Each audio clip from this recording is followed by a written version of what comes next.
Oh my. Damn girl, you looking fly. I mean, you looking fine. Give you a 10 out of 10, the perfect dive that I wish I could do in your swimming pool. I would do some scuba too. I mean, I breathe so easily when I'm with you. Maybe it's in her eyes, her skin, her hips, her thighs. I cannot lie, you look Africanized, and that's just my type. You know I love a mother goddess, right? The prodigal prince know to make more than a shoe fit. If we play this game, we'll be winning in a Darwinian sense. I see you grinning. Do you get it? Illuminate the illusions, there's no eluding you.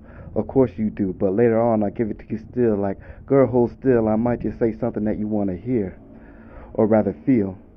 This appeal to make you peel back off that which makes you feel invulnerable. Let me pull your pearl from her shell. I made this necklace for you. Let me adorn you as well. Let them boys know the truth. I always felt like the one, the two beside me is you. Love brought us together, and all three is the proof. Splash, a poem by Barry K. Brown, the killer poet.